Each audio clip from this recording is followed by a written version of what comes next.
Start your mornings with something extraordinary.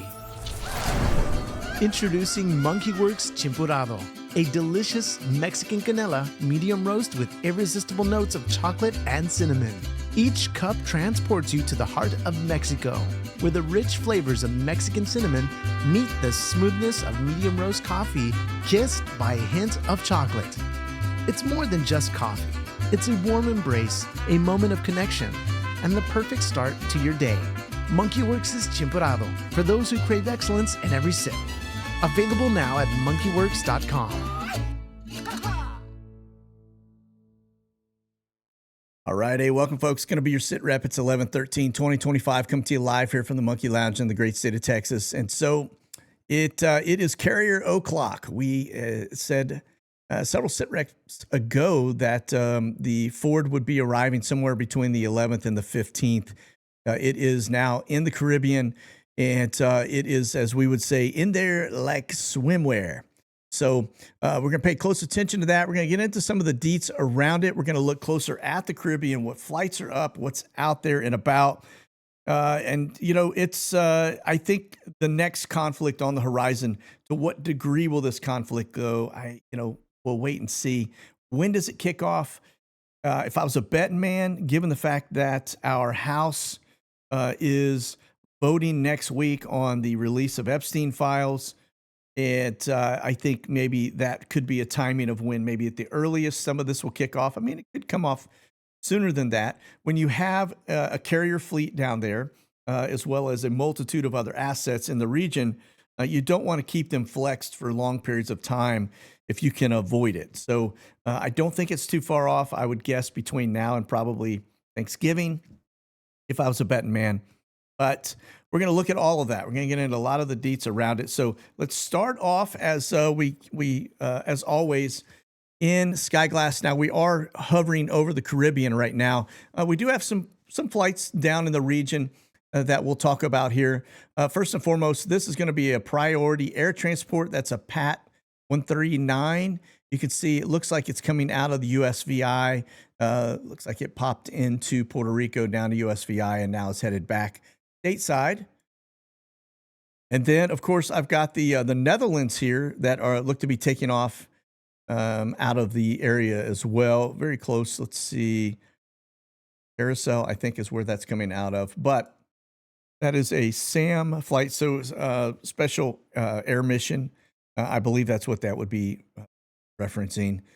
And then the French are actually leaving the islands here, headed back. Now, you may remember, and we'll talk about this, but the French have made a couple statements about what we're doing down there being kind of borderline illegal.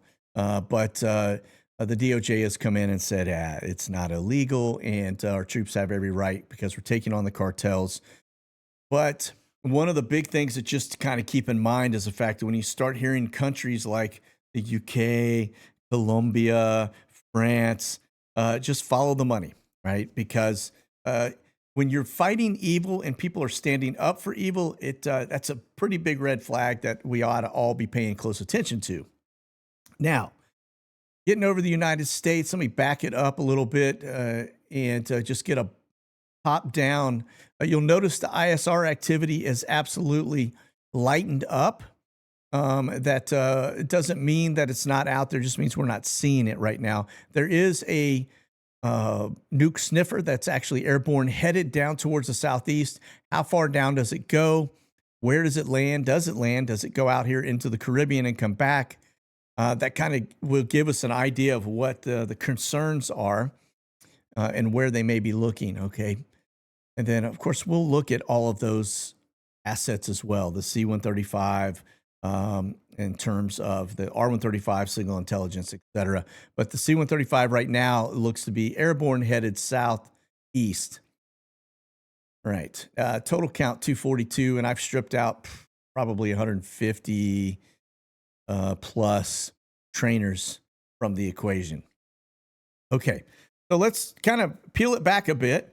We'll get into the intel flights, and you'll notice that they are out over the Pacific, right down off of Baja, et cetera. Those are danger boxes. And they're active danger boxes, which means they're probably looking very closely at ship traffic that's passing by. But also notice the southern flank is very prominent, right? And then you'll see one that actually leaves, goes out over the Atlantic and disappears. Okay, so now nothing over the Caribbean. I know we have assets down there. We're just not seeing them. But again, this is to me, it's a bigger indicator that this is some serious action taken by their military, right? When you can't see them, then you know something is up. All right, now check this out. Over the Black Sea, you could see very unusual. We don't see them traverse the Black Sea, or at least we haven't in a while. So to see them out doing that also tells you that's the tempo has changed a bit from the ISR perspective, because we typically have kind of a no-fly zone over that Black Sea area.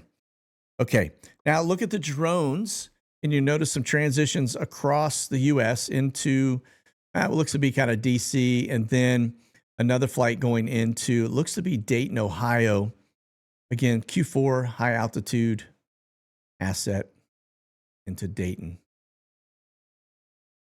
A couple other really small little blips there over the U.S. Nothing really to write home about. You get down over the Caribbean, again, you know they're out there. We just don't see them. All right. Now look at this, just really focusing on the eastern flank into Russia, across Ukraine, across Belarus, and then down into Malta. And then you'll see a little bit of flights around the Straits of Hormuz, and then some stuff leaving Okinawa. Nothing down under. All right. Now we look at sub-hunters in Navy platform. You'll see out over the danger box area, same as we just looked at with the ISR flights. And then a little bit of stuff kind of off the coast of Florida down towards Trump Town, right? And I see an asset that looks to be going across the drink. The busy up on the northern end of the UK. Looked like it went into Malta. And then we see they did a little bit of legwork there off the coast of Israel. All right, that's going to be your sub-hunters. Okay, getting into R-135s. Now, this is signal intelligence. And this is a little interesting because this is not where we would typically see flights. Yeah, you see some calibration flights over the area, but notice the different layers of signal intelligence kind of right over Dallas, right over the meet between DFW, right, the Dallas-Fort Worth area. And then this one just kind of a little sweep. So where would they be looking? Kind of in here, maybe inside that flight pattern, out here or out here, given the different layers and altitude. Again, signal intelligence, so it's listening for things. And then inside the area that they're always looking, we see something coming back from Alaska. I'll take us over here to Europe. Pretty active last couple of days. Same thing with the drone flights, right? Coming out, looking up towards St. Petersburg, over Moscow, kind of sweeping the area, and then right in and out of Constanta. And then little blips there, headed down to Southeast Asia, and then another one headed out over the Pacific. So, all right, AWACS. Left to right. You can see some flights that come across to, looks to be Vegas area, kind of in that general region, and then out towards maybe Reno. And then you can see some stuff that transitions from Norfolk down to, looks to be Jacksonville Naval Air Station. Got nothing out over the Caribbean. And this is an advanced warning aircraft. And then all of our usual points across Europe. Nothing over the Middle East. Nothing over Africa. Nothing out over Okinawa. So, all right, let's talk V-22 Osprey. And you'll notice, looks like some transitions left to right, right to left. See some things coming out of Florida into the Carolinas. But again, where we would see some ship traffic maybe tied to the Iwo Jima, nothing down there. All right, and then some movement there within Europe, coming out of the UK. out towards the Adriatic Sea. All right. Now, take a look at C-17 traffic, because this does tell a story, and this will probably be our next focus point. But you'll see a little bit of stuff going into Alaska. Again, this is 2 days worth, folks. Look at the volume. There's nothing down into the Caribbean. But look at the volume going across the drink, and then the thick trace lines headed into Germany and down into the Middle East. So again, as we hear Iran ratcheting up the rhetoric, we see, the IAEA, which is the nuclear watchdog, saying that they're really not cooperating. That tells you that, look, that's probably going to be the next section we watch unfold. You can see this stuff, high volume going into that whole area around the Persian Gulf. Right? And then just look at the broken traces head down into the Middle East. Notice they just kind of truncate right there. So they could be anywhere: Egypt, Saudi. I see some flights going into Jordan. And again, these are C-17 Globemasters, right? So you're not seeing, fighters trekking in. In fact, we can go take a look at that, but just look at the volume. 2 days worth of volume. And then, Asia is still heating up as well. We're seeing a lot of traffic out in that region, and have been. Now, take a look at the air refuelers. Interesting piece is, notice this is a good indicator of fighter activity. And just notice that all of our flanks are covered. West Coast, down to our southern border, out over the Gulf of America. Right? And you see the marshalling patterns right here, which again would tell you we got fighters out over the Gulf of America, probably covering this area right here, off the East Coast, up the eastern seaboard. Some long flight traces there. All right. But then if you look at what goes across the Atlantic, it's a single flight headed that way, which probably indicates that we are bringing, it could be bombers or something coming over. Now, I will tell you, I did look at the bomber traces, and I don't see any, even though we've got reports of them heading out over the Caribbean and heading abroad. I'm not seeing them on my flight traces over the last 2. All right, over the Med. So, all right. Now, let's kind of get into what is going on from the Caribbean standpoint. We'll jump in first and foremost. Let me close this. And you'll notice that Venezuela has got a couple of their aircraft out flying about, coming out of Caracas. That's the only thing that I've seen really from a Venezuela perspective. Nothing really to speak of. We do have this one that's an NA flight. Again, notice things are NA. This is a 737-400 coming out of Colombia.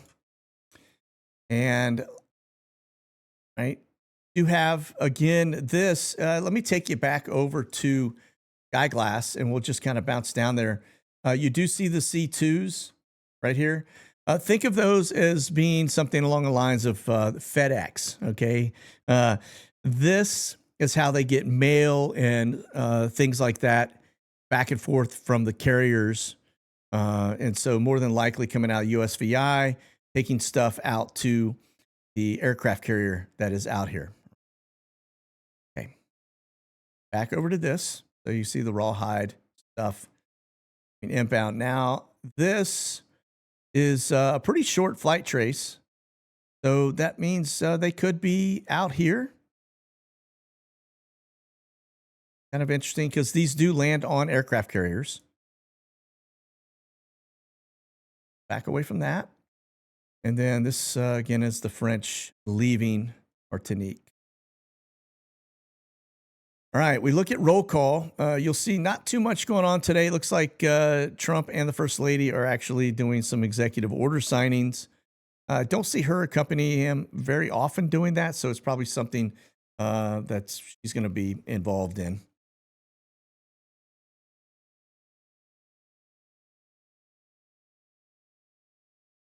Right. U.S. Marines arm F-35 Bravos in Puerto Rico for Caribbean missions. So this is, if you remember, the A is if you want to remember how to kind of keep track of the F-35s and their types. There's A, B, and C. Okay. A, just think of it as Air Force variant, right? Uh, B, the Bravos are going to be the Marine Corps, but that's going to be your Stovall's. And then your C, the way you remember that is just the carrier variant, right? So your Marines will fly that, the Navy will be flying that. But the B is going to be the Marine Corps, and that's your Stovall is going to be your short takeoff, vertical landing. It's the one that hovers. All right. So it looks like they are arming those up out of Puerto Rico, and those will be landing on more than likely the Iwo Jima that is out there. But the fact that they are locking and loading there. Also, keep in mind that Puerto Rico down to Caracas about 200 miles. So it's can they get there quickly? Absolutely. And more than likely, they're going to be flying combat air patrol missions out there and probably hitting targets like Venezuelan submarines or whatever the cartels are using their boats, etc. So now, before we get deep into this, let me just show you. We get over here, take a look. This was a pretty big indicator of what was arriving into the region. You'll notice that the Iwo Jima was sighted leaving St. Croix. That was posted around, I think that was the 10th of November. Yeah, it says it right there, actually. So that was one of my first indicators that the Ford was getting close to arriving in the region. So there's your first one, right? The Iwo Jima. Then we saw another one here that was posted out there from Warship Cam, which is over on Instagram. They're probably on X as well. But kind of gives you a flavor of when you start to see these things moving out, that the Ford was actually getting pretty close to arrival. Now, this was on November 9th. Then you'll see also that it is noted leaving Ponce, Puerto Rico. All right. Now, look at the specs when it comes to the USS Ford, right? It's pretty spectacular. This is what you would call a super carrier. But note the price tag on this thing, $43 billion, all right? Pretty expensive when you really think about just, having that kind of an asset out in the Caribbean. It goes to tell you, look, when you start adding, and one of the things I said very early on when we started to actually deploy naval assets down there, I said, you'll know it's getting ready to get real when an aircraft carrier shows up. And now that they are there, that tells you, right, the scope of this. You don't use an aircraft carrier really to take out cartels. More than likely, this is going to be a regime change. And when you think about the relationship that Venezuela has with China and Russia being down just at our southern doorstep, it's a big threat, right? And so you've got to get in there and take care of business. And so what you do is you park, a lot of sailors in the region, right? You've got the carrier, which the carrier group that's there. You've got another battle group that's all in the same area that have been there, about 14 assets that have been down there for a while. Those are all, for the most part, cruise missile type assets. So, but look at the deets on this one. This thing has 2 nuclear reactors, right? 4 shafts, which means propellers, right? So it can move pretty quickly. Note the speed, 30 plus knots. That's scooting, folks, right? It's got a displacement of like 100,000 tons, which is as much as 400 Statues of Liberty. All right, just to kind of put that in perspective. Now you start looking at the flight deck. I think it's around 265 foot, 2 runways, 78 meters wide, and I think that's 2.02 hectares. All right, which is big, very big. The other piece too, 5,000 personnel on board. And the thing that really gets you is aircraft capacity. It has 75 plus aircraft on board. It's capable of flying 220 airstrikes a day, one almost every 6 minutes. This is because the deck utilizes an electromagnetic force instead of a steam-powered catapult, right? And so it's a similar methods that you would see when using things like a roller coaster, which is probably pretty close to what it would be like getting launched off the deck of one. So All right. Now, we're going to take that away. One thing I did want to tell you, too, if you didn't see this, this was a couple of days ago, back on around the, I think, 6th or 8th. It's quite the eye chart for me of November. But check this out. Several individuals at Joint Base Andrews in Maryland, which Trump actually uses for travel, fell ill after a suspicious package arrived at the base, and they were taken to the hospital. Now, I haven't seen anything else out there publicly talking about this. What was it? You may remember, back in the Bush's days, I believe it was, they had things that were arriving where people were actually putting, poisons and anthrax, et cetera. I guess that would be a poison into envelopes and mailing them to congressmen and senators, et cetera. So I don't know if that's what was involved here. But definitely something that I thought was pretty interesting that I want to bring to your attention. So, all right, over to the Caribbean. All right, the arrival of U.S. Aircraft carrier fuels Venezuelan fears of an attack. It says here that carrier strike group arrived in Latin America on Tuesday, escalating military buildup of Venezuela has warned could trigger a full-blown conflict as it announces own massive deployments. It's we're going to get into some of the deets around that, but here's a little bit of a data point for you. Defense Minister Padrino said 200,000 troops participated in an exercise, though no military activity was observed in the capital of Caracas. Where did it happen? We don't know. Could have just been, them peacocking, quite possible. So, going. All right. Maduro's massive mobilization includes millions of poorly armed civilian militia. You can see this lady. It looks to be holding the FAL. But the interesting piece, look, if this is what we're fighting against, I mean, this lady, she's going to be like a blind man at an orgy. She's not going to know what's going on around her, not going to be certainly shooting in the right direction. You're basically fighting stormtroopers at this point, because that's what they're going to be shooting like.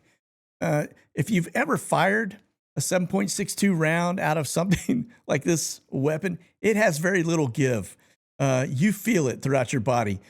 So if she actually pulled the trigger on that, assuming she could see where she was shooting, this is going to be, you're going to just destroy her shoulder, because it's a violent round. It really is. If you have an old weapon like that. So, but nonetheless, that's what we're going to be up against. I think this is almost, comical. But the reality is I don't know that you're going to have a massive conflict against troops unless we decide to go in and take out Maduro, which is plausible, right? Very plausible. I think that is what the desired effect will be. But I also know that the troops are really going to be focusing on the cartels and taking them down. So we'll continue on. But, Maduro recently touted that he had a volunteer militia reserve force of about 8 million citizens. So when you start taking, 20,000 U.S. Navy soldiers against this kind of militia, not really a fight. Fight against that, but all right. Let's keep going as we digress. All right, U.S. troops trained for jungle warfare in Panama. First time in decades, the U.S. War Department has begun sending conventional ground forces to Panama for training in jungle warfare. Now, I will tell you, you get into the jungles of like Nicaragua and the surrounding regions, there is a very pretty heavy presence of Russian military. Chinese are in there. They've got Silk Road projects, et cetera, going on down in Central and South America. And so why would you be training them? That is precautionary, I would imagine, because you just don't know how much Russia and China are going to be engaged when we start to inflict damage upon Venezuela and the cartels, right? But, right, Russia says it is considering Venezuela's request for assistance amid U.S. military buildup in the Caribbean. This will absolutely stretch Russia a little bit thin. I think even though they like the relationship, they like the fact that, and it's been ongoing for quite some time. But they like the fact that they've got somebody that they can utilize that's just south of the United States. You probably don't want to give up too much of that. The fact that said before, China and Russia are both down there. And we also see the presence right up into Havana, Cuba, which is only about 90 miles from the Keys, I believe it is.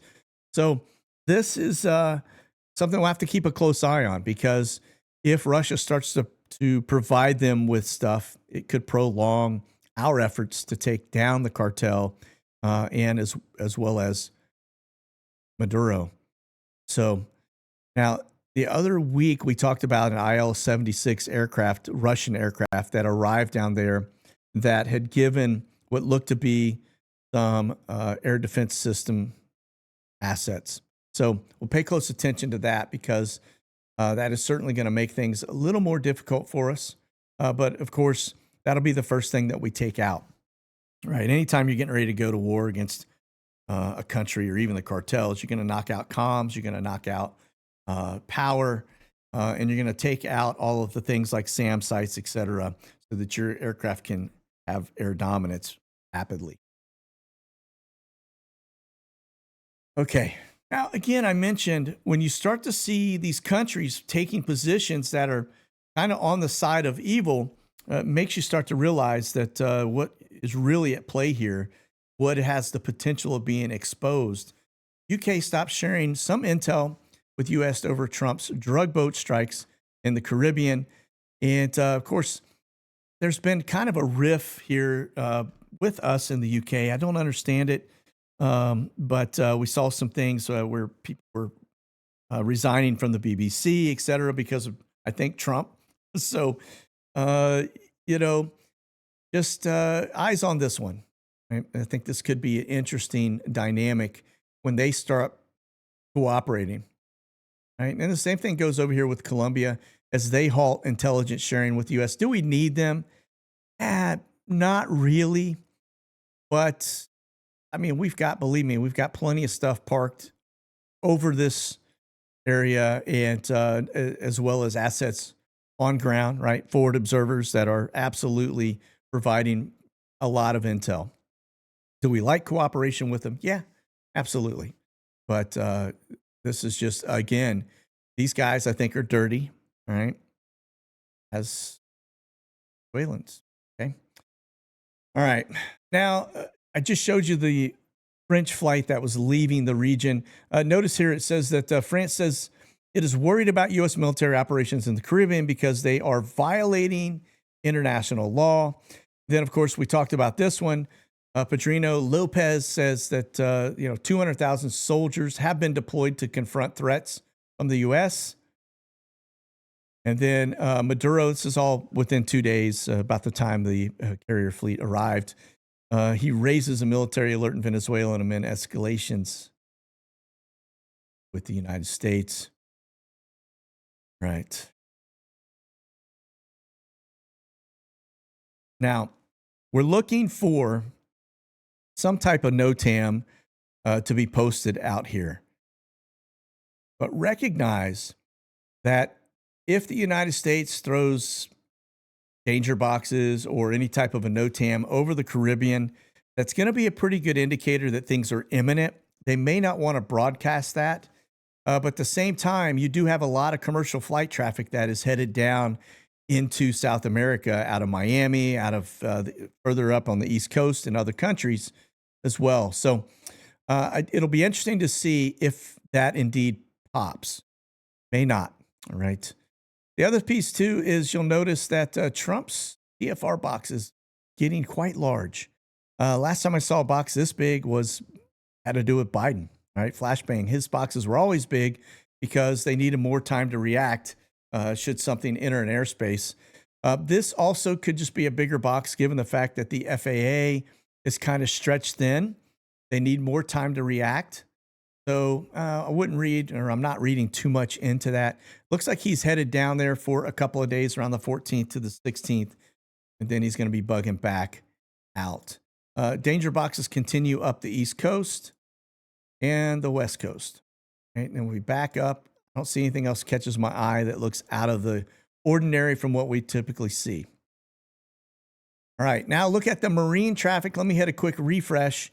Red's going to be oil tankers. Green's going to be cargo, right? Now, what I'm looking for in here are the big blank spots, the voids.